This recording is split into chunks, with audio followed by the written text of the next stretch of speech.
Liam ಒಬ್ಬ ಶ್ರೇಷ್ಠ baker ಆಗಿದ್ದ. ನೀವು ಊಹಿಸಬಹುದಾದ ಅತ್ಯುತ್ತಮ ತರಕಾರಿ ರೋಲ್ಗಳು ಮತ್ತು ಹಣ್ಣಿನ ಸ್ಮೂತಿಗಳನ್ನು ಅವನು ತಯಾರಿಸುತ್ತಿದ್ದ. ಆದರೆ ಗ್ರೀನ್ ಗುಡ್ನೆಸ್ ಎಂಬ ಆಹಾರ ಟ್ರಕ್ ಅನ್ನು ಪ್ರಾರಂಭಿಸುವ ಅವನ ದೊಡ್ಡ ಕನಸು ಒಂದು ಪರ್ವತದಂತೆ ಭಾಸವಾಯಿತು.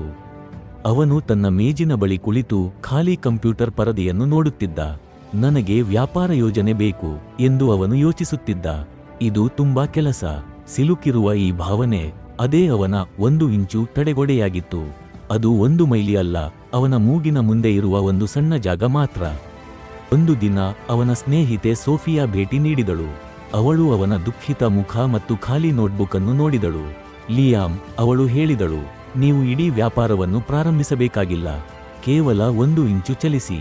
ಅವಳು ಅವನಿಗೆ ಹೇಳಿದಳು, ಯೋಜನೆಯನ್ನು ಮರೆತು ಬಿಡಿ, ಕೇವಲ ಗ್ರೀನ್ ಗುಡ್ನೆಸ್ ಎಂಬ ಹೆಸರನ್ನು ಪುಟದ ಮೇಲ್ಭಾಗದಲ್ಲಿ ಬರೆಯಿರಿ, ಅದು ನಿಮ್ಮ 1 ಇಂಚು. ಲಿಯಾಮ್ ಅದು ಹಾಸ್ಯಾಸ್ಪದ ಎಂದು ಭಾವಿಸಿದನು, ಆದರೆ ಅವನು ಪೆನ್ ತೆಗೆದುಕೊಂಡನು. ಅವನು 2 ಪದಗಳನ್ನು ಬರೆದನು. ಅವನು ಅಂತಿಮವಾಗಿ ಆ ಇಂಚನ್ನು ಚಲಿಸಿದನು. ಮರುದಿನ ಅವನು ತನ್ನ ನೆಚ್ಚಿನ ವೆಜ್ ಬರ್ಗರ್ ಬಗ್ಗೆ ಮತ್ತೊಂದು ವಾಕ್ಯವನ್ನು ಬರೆದನು. ಸೋಫಿಯಾ ನಕ್ಕಳು. ಮರುದಿನ ಅವನು ತನ್ನ ಟ್ರಕ್ನ ಒಂದು ಸಣ್ಣ ರೇಖಾಚಿತ್ರವನ್ನು ಬಿಡಿಸಿದನು. ಸಣ್ಣದಾಗಿ ಪ್ರಾರಂಭಿಸುವುದು ದೊಡ್ಡ ಪರ್ವತವನ್ನು ಕಣ್ಮರೆಯಾಗುವಂತೆ ಮಾಡಿತು. ಕೆಲಸವು ಇನ್ನು ಮುಂದೆ ಅಸಾಧ್ಯವಾಗಿರಲಿಲ್ಲ. ಅದು ಕೇವಲ ಒಂದು ಸಣ್ಣ ವಾಕ್ಯದ ನಂತರ ಮತ್ತೊಂದು ಸಣ್ಣ ವಾಕ್ಯವಾಗಿತ್ತು. ಅವನು ತಡೆಗೋಡೆಯನ್ನು ಭೇದಿಸಿದನು.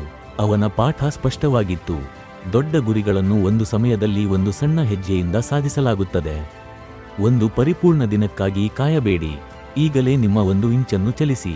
ಕೊನೆಗೂ ಪ್ರಾರಂಭಿಸುವ ರಹಸ್ಯವೆಂದರೆ ಮೊದಲ ಹೆಜ್ಜೆಯನ್ನು ತುಂಬಾ ಚಿಕ್ಕದಾಗಿ ಮಾಡುವುದು. ಅದು ಹಾಸ್ಯಾಸ್ಪದವೆಂದು ಅನಿಸಿದರು.